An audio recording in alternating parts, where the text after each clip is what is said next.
네, 만나서 반갑습니다. 저는 창직 진로 지도사 박성진입니다. 만나서 반갑습니다. 네. 저는요, 원래 학원에서 영어를 가르쳤습니다. 영어를 가르치다가 학생들한테 학원에서 예를 들어서 비동사, 아니 일반 동사 이런 것들을 이제 알려주다가 학생들한테 영어 말고도 다른 얘기들 있잖아요. 너 꿈이 어떤 거야? 뭘 하고 싶어? 영어를 하는데 이유가 있어? 이렇게 학생들과 미래에 대해서 진로 아니면 내가 뭐를 하고 싶은지 이런 꿈에 대해서 얘기하는 게 저는 더 재미있고 흥미가 가더라고요. 그래서 영어 강사를 이제 그만하게 되고 그러면 내가 직업과 진로 이런 것들을 좀 공부를 해보자 라고 해서 창직 진로 지도사가 되었습니다. 그렇다면 이 창직이란 게 무엇일까? 우리 친구들도 좀 궁금증이 들 거예요. 그렇죠? 자, 그럼 좀 힌트를 드릴게요. 우리가 알고 있는 이 창업 같은 경우에는 우리가 회사를 회사를 만들 때 창업이라고 합니다. 그렇다면 이 창직 같은 경우에는 딱 느낌이 오시죠? 창직 같은 경우에는 창업과 비슷하게 직업을 만드는 일, 창조하는 일, 이것을 창직이라고 합니다. 그렇다면 이미 우리가 알고 있는 많은 직업들이 있어요. 왜 우리가 창직을 해야 될까요? 그 이유에 대해서 오늘 한번 알아보는 그런 시간을 가져보도록 할게요. 한번 친구한테 물어보도록 하겠습니다.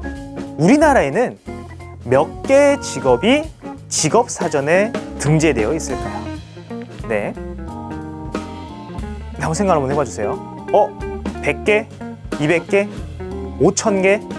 한 10만 개 되는 거 아니야? 이런 생각 가질 수도 있는데 우리나라 한국 직업사전에 등재되어 있는 직업의 개수는 16,000개 정도 됩니다. 16,000개. 생각보다 많죠? 그죠? 생각보다 많은 직업이 이제 직업사전에 등재가 되어 있어요. 자, 그렇다면 우리 학생분들이 이제 일을 하기 시작하는 한 2035년 아니면 그 이후 그 전 그때는 이 16,000개의 직업 중에서 몇 개 정도가 남아 있을까요? 16,000개 중에서 한 몇 개 정도가 내가 일을 하게 될 때 2035년 그 이후 이전에 남아 있게 될까요? 네. 요런 기사가 있었습니다. 어떤 기사냐면 세계 경제 포럼에서 미래 일자리에 대해서 조사를 했어요. 그런데 이 기사 같은 경우에는요, 딱 보시면 아시겠지만 지금 있는 65%의 직업이 2035년에는 65%가 없어질 거라고 해요. 이 기사가 2016년도에 나온 기사예요. 근데 그렇다는 말은 우리 학생분들이 어렸을 때 그때 나온 기사인데, 그래서 이 기사를 토대로 생각을 해보면 2035년, 그러니까 우리가 성인이 되었을 때는요, 요 16,000개의 직업 중에서 이제 6,000개만 남아있게 된다는 말이에요. 그러면 그렇게 많은 직업 중에서 우리가 어떤 직업들이 없어지고 어떤 직업들이 남아있을지 알 수 있을까요? 굉장히 어려울 겁니다. 네, 미래학자 분들조차 예상하기 굉장히 어려울 텐데 우리가 그러면 이런 것들을 한번 생각을 한번 해봐야 돼요. 직업들이 가만히 있는 게 아니에요. 네, 사라지거나 변화합니다.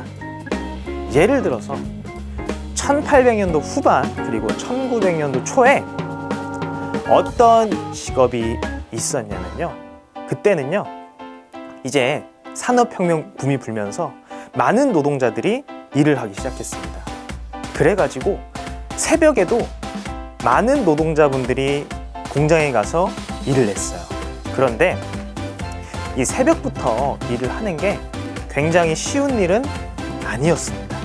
그래가지고 어떤 직업이 있었냐면요, 노크업이라는 직업이 있었어요. 어떤 직업일까요? 노크업? 이렇게 똑똑똑 두드리는 이 노크를 얘기하는 건가? 한번 생각을 한번 해봐 주세요.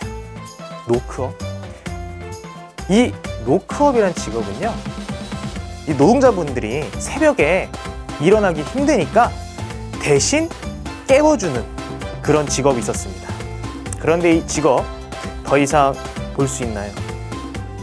그쵸? 볼 수가 없습니다. 그 이유는 뭐가 나왔냐면요, 1900년도 초 이후에 이 자명종이란 것이 나옵니다. 그래서 굳이 직업으로서 사람이 다른 사람을 깨워주지 않아도 이 자명종이라는 시계가 사람들을 깨워주기 시작했습니다. 그래서 더 이상 이 노크업이라는 직업이 필요 없게 되었어요. 자, 이렇게 직업이 사라집니다. 이어서 이렇게 사라지는 것뿐만 아니라 변하기도 합니다. 과거에는 대장장이라는 직업이 있었습니다. 그런데 이 대장장이라는 직업이 이런 인공지능 로봇을 만들고 설계하는 연구원이 될 수도 있어요. 이런 사례들처럼 직업이 아예 사라지기도 하고요, 점차적으로 변화하기도 합니다. 그렇다면 이런 환경 속에서 우리는 어떻게 하는 것이 좋을까요? 그래서 이런 생각을 한번 해보게 되었습니다. 기술이 어떻게 바뀔지 모르고요, 우리가 어떤 직업을 갖게 될지, 앞으로 어떤 직업들이 나올지 예상을 할 수가 없어요. 그럼 어떻게 하면 될까요? 맞아요. 여기서 창직이라는 표현이 나옵니다. 그럼 내가 직업을 직접 한번 만들어 보자. 언제 없어질지 모르고 어떤 직업들이 생길지 모르는데 내가 만들어 보면 되잖아요. 이 직업을 어떻게 만들어요? 나에게 맞는 직업들을 한번 만들어 보는 거예요. 어떤 것들을 좀 활용할 수가 있을까요? 어떤 것들을 조금 활용하고 싶으세요? 네, 저였으면 이런 것들을 조금 활용해 보고 싶어요. 내가 좋아하는 거, 아니면 나의 장점과 강점을 살릴 수 있는 거. 장점은 알겠는데 강점? 강점은 또 어떤 친구지? 이런 궁금증이 드실 겁니다. 자, 그렇다면 강점이 무엇이냐면요, 강점은요, 남보다 더 우세하거나 뛰어난 점을 저희가 강점이라고 해요.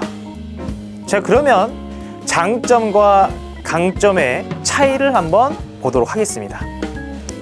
장점은요, 내가 좋아하거나 아니면 잘하거나 긍정적으로 생각하는 것을 우리가 장점이라고 합니다. 그러면 강점은 여기 써 있는 것처럼 남과 비교했을 때 더 우세하거나 뛰어난 것을 우리가 강점이라고 해요. 쉽게 얘기해서 저의 장점은요, 태권도를 하거나 축구를 하는 거예요. 이게 저의 장점입니다. 그런데 예를 들어서 지금 이 영상을 시청하고 있는 친구들 중에서 제가 축구를 제일 잘할까요? 태권도를 제일 잘할까요? 우리 친구들 중에 간혹 가다가 나는 축구 출신인데, 나는 태권도 지금 검은 띠에 2단인데, 이런 생각을 하는 친구들이 있을 거예요. 그래서 이 강점 같은 경우는요, 내가 속해 있는 이 그룹 아니면 환경 속에서 다른 사람들도 인정해주는, 누가 봐도 이거는 이 친구가 잘해, 이렇게 생각해주는 것들, 이런 것들을 우리가 강점이라고 합니다. 또 다른 예를 보자면요, 이런 야생에서 악어와 하마의 강점을 조금 비교를 한번 해봤습니다. 우선 악어의 강점은요, 너무나도 단단한 가죽이에요. 네, 다른 동물들보다 가죽이 단단한 이런 강점을 가지고 있습니다. 또 어떤 강점이 있냐면 커다랗고 날카로운 이빨, 그리고 한번 물면 놓지 않는 강력한 치악력, 이것이 악어의 강점입니다. 그러면 하마의 강점은 무엇이냐면요, 커다란 입과 날카로운 송곳니, 그리고 물속에서 빠르게 달릴 수 있는 다리 길이, 그리고 몸집이 굉장히 크잖아요. 1톤에서 3톤에 육박하는 이런 무게, 이런 것들이 악어와 하마의 강점인데, 이런 것들이 있기에 지금도 멸종하지 않고 우리가 하마와 악어를 볼 수 있는 이유들이겠죠. 이렇게 우리가 직업을 만들거나 직업을 선택할 때 어떤 거를 조금 생각을 해야 되냐면요, 내가 좋아하는 이런 흥미, 아니면 내가 잘할 수 있는 장점과 강점, 이런 것들을 살려주시는 게 좋습니다. 그런데 말이죠, 안타깝게도 우리 학생분들이 직업을 선택을 할 때, 아니면은 우리 부모님들께서 직업을 얘기를 할 때 어떤 거에 중점을 두시냐면요, 요런 적성과 흥미, 발전 가능성보다도 돈, 수입에 초점을 두고 있습니다. 네, 그쵸? 네, 이런 부분들이 있는데, 그러면 우리가 어떻게 한번 생각을 해봐야 될까요? 이런 수입보다도 흥미와 강점에 초점을 두는 그런 직업을 한 번쯤 생각해 봐야 되지 않을까요? 자, 그래서 그럼 지금부터는 나의 흥미와 강점, 아니면 관심 분야, 이런 것들을 통해서 어떻게 직업을 만들 수 있는지 그런 예시들을 한번 보도록 하겠습니다. 자, 하나의 예시예요. 저 같은 경우에는 반려견을 키우고 있습니다. 그래서 저는 반려견을 굉장히 좋아하고 사랑하고 아껴요. 그리고 저의 전공, 제가 할 수 있는 거는 디자인입니다.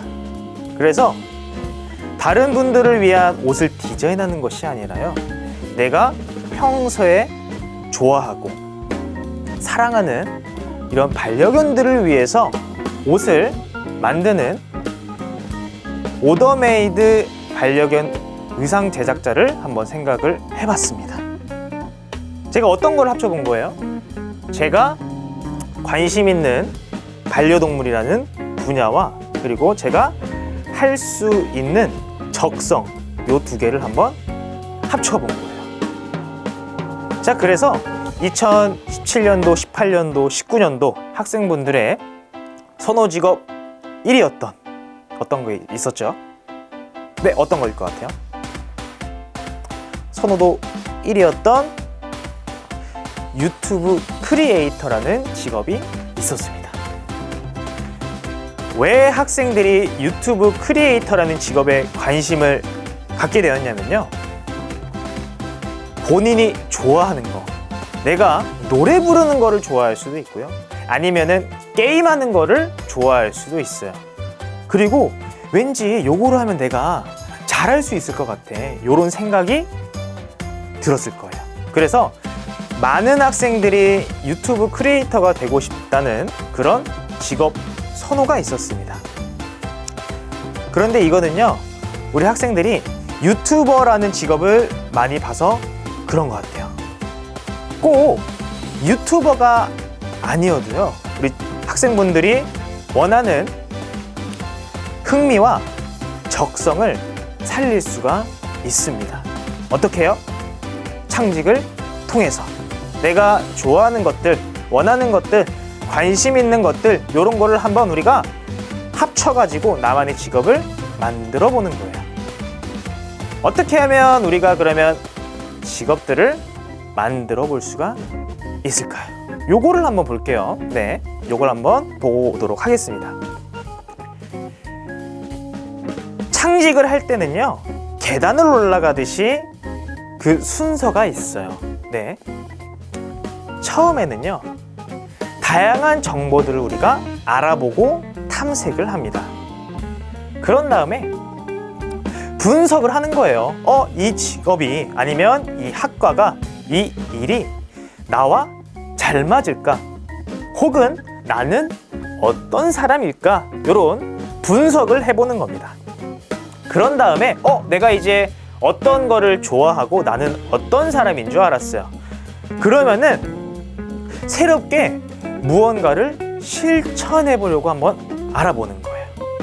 그리고 마지막으로 우리가 뭘 해보는 거냐면요, 직접 새로운 직업을 만들어 보는 거예요. 이것이 창직입니다. 첫 번째로 우리가 이 탐색에서는요, 다양한 대학교의 학과 아니면 기존 직업들을 알아볼 수가 있어요. 요 같은 경우에는 인터넷에 검색만 하면 금방 알아볼 수가 있습니다. 내가 예를 들어서 반려동물에 관심이 있어요. 그러면 반려동물 학과를 검색해 볼 수도 있는 거고요. 반려동물과 관련된 직업을 또 탐색해 볼 수가 있습니다. 이런 식으로 내가 관심을 갖고 있거나 한 번쯤 생각했던 이런 일들을 탐색해 보는 것이 첫 번째 스텝입니다. 그렇다면 두 번째 스텝은요, 다양한 적성 검사를 해보는 거예요. 나는 어떤 사람이지? 나는 뭘 좋아하지? 알기가 굉장히 어렵습니다. 그래서 어떤 도움을 받는 거냐면 검사를 한번 해보는 거예요. 검사를 한번 해보면서 나는 요런 거에 적성이 잘 맞고 흥미가 있다고 써있네. 이렇게 적성 검사를 할 수가 있고요. 아니면은 나의 강점이 무엇인지, 다른 사람들은 나를 어떻게 생각하고 내가 잘하는 거를 뭐라고 생각하는 건지 강점 검사를 할 수도 있습니다. 이렇게 나를 분석해 보는 거예요. 네. 다음은요, 저희가 직접 실천을 한번 해보는 거예요. 이 실천이라고 얘기하는 거는 내가 분석한 거, 그리고 내가 검사를 통해서 나온 요 정보를 가지고 나에게 맞게 한번 바꿔도 보고 한번 융합도 시켜보고 이렇게 실천을 해보는 겁니다. 그러면서 어떻게 하는 거예요? 새로운 직업을 만드는 거예요. 누구에 맞게? 나에 맞게, 나를 위한 그런 직업을 만드는 게 창직입니다. 그런데요, 이렇게만 얘기하면 우리 학생분들이 어려울 수가 있어요. 알겠는데 조금 더 쉽게, 아니면 원리를 알려주면 안 될까? 이런 생각이 들 수가 있습니다. 그래서 한번 우리가 창직을 하는 방법에 대해서 조금 더 쉽게 원리를 통해서 풀어보려고 합니다. 수학도 문제를 푸는데 원리가 있어요. 사칙연산을 한다든지 이런 원리가 있는데 창직도 비슷합니다. 직업을 만드는데 그 원리가 있습니다. 이 원리를 통해서 우리 학생분들도 직접 직업을 만들어 볼 수가 있어요. 한번 보도록 하겠습니다. 우리가 이거를 창직의 3원리라고 합니다. 이 창직의 3원리에는 써 있는 것처럼 발견, 세분화, 융합, 이 세 가지의 방법을 통해서 나만의 직업을 만들어 볼 수가 있습니다. 그렇다면 하나씩 한번 보고 가도록 하겠습니다.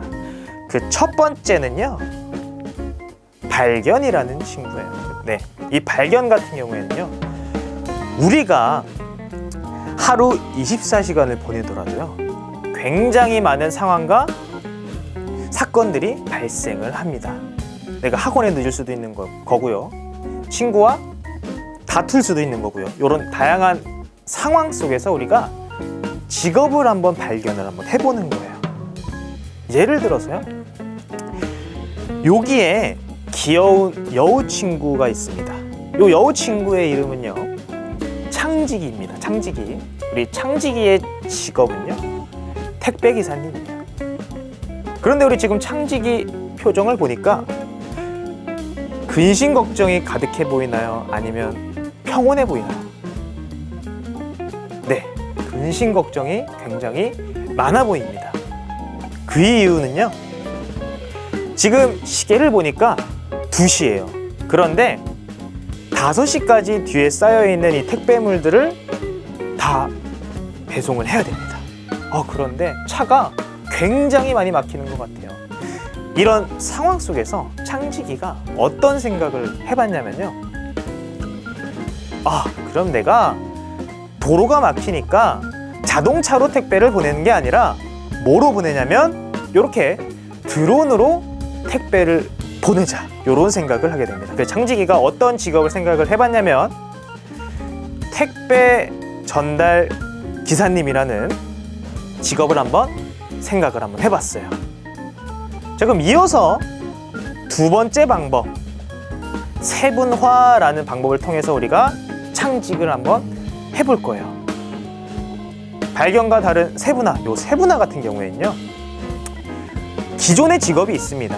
기존에 이 대표 직업이 있으면 요 대표 직업을 특징이나 다양한 기능들로 세분화 시켜보는 거예요. 좋습니다. 그렇다면 지금부터 한번 그 세분화의 예시를 보도록 하겠습니다. 예를 들어서요, 교사라는 대표 직업이 있습니다. 요 대표 직업을 우리가 한번 세분화를 시켜볼 건데 여러 가지 기준이 있겠죠. 지식이 될 수도 있고요. 아니면 장소, 문화, 관점 이런 것들이 될 수 있겠죠. 그러면은 요 교사라는 대표 직업을 우리가 요렇게 세분화를 시켜보는 겁니다. 요렇게 내가 장애인 특수교사가 될 수도 있고요. 아니면은 지식에 따라서 수학교사, 그리고 사이버 전담교사, 교장선생님, 그리고 이런 반려동물 계속 얘기를 했는데 펫 유치원 교사, 우리가 기존에 알고 있던 이 교사라는 대표 직업을 이렇게도 세분화시킬 수가 있는 거예요. 그래서 어떻게 해요? 이 중에서 나에게 맞는 거, 그쪽으로 이제 다가갈 수가 있겠죠. 마지막 세 번째 원리는요, 융합이라는 방법입니다. 이 융합은요, 한번 우리가 기존에 나와 있는 직업 아니면 앞으로 나올 기술들, 내가 생각했을 때 요런 관심사가 내가 갖고 있는데 요런 것들을 한번 합쳐보는 거예요. 예를 들어서 직업과 기술을 저는 합쳐봤습니다. 어떤 기술이냐면 가상현실이라는 기술과 건축가라는 직업을 합쳐봤어요. 제가 왜 이 두 직업을 합치게 되었냐면요, 5개월 전에 제가 저희 집 인테리어를 싹 바꿨습니다. 그때 당시에 벽지 색깔을 제가 초록색으로 했거든요. 그런데 이 초록색을 공사가 끝난 후에 집에 와서 보니까 너무 마음에 들지 않는 거예요. 이렇게 적용이 될 줄 몰랐습니다.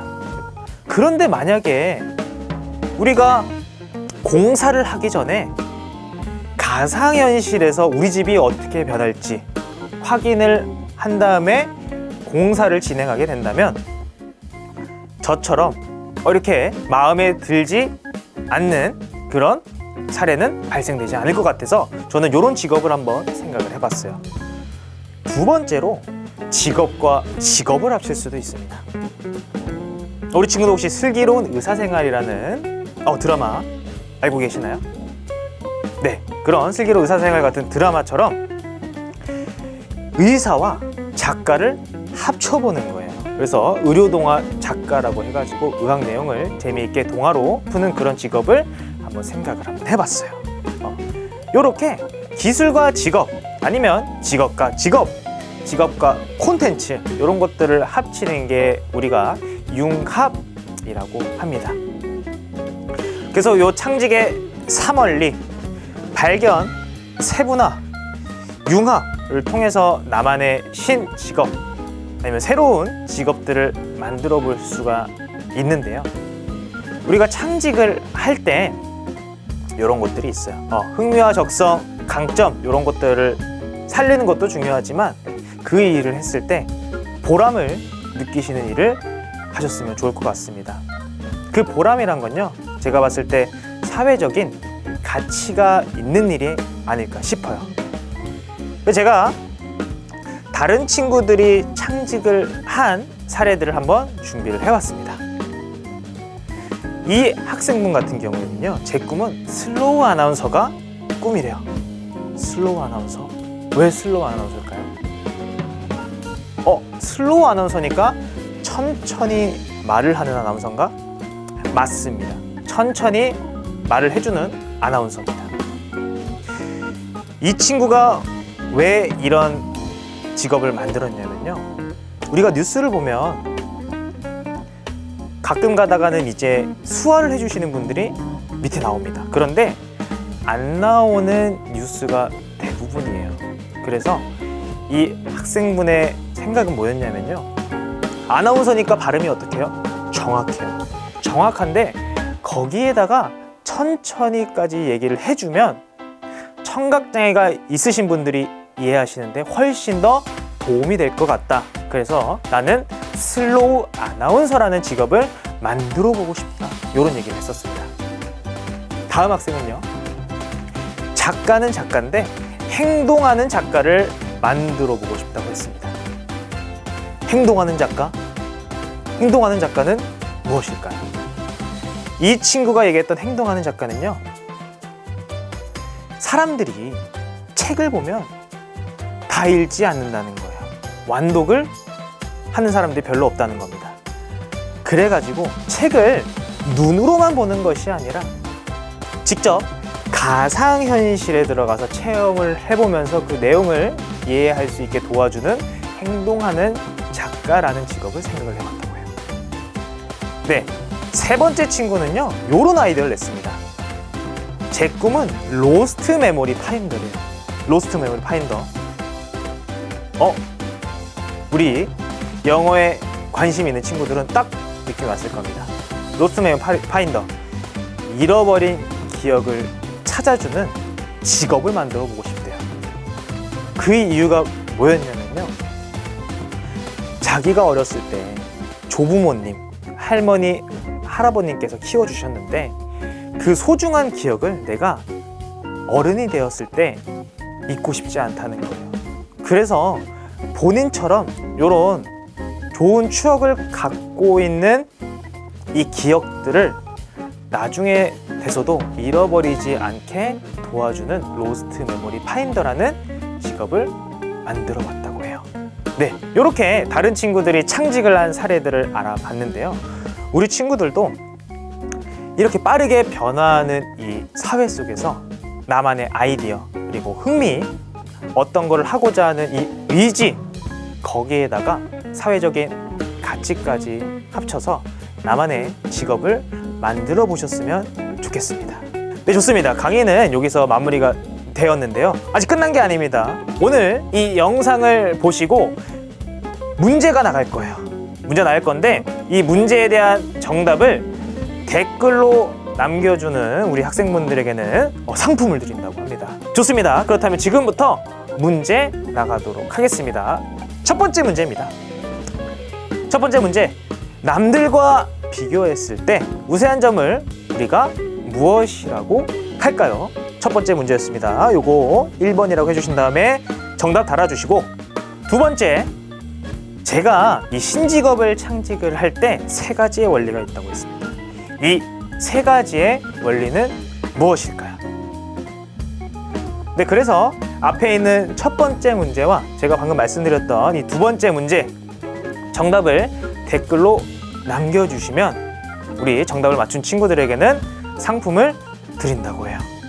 그래서 오늘 강의는 여기서 마무리를 하도록 하겠습니다.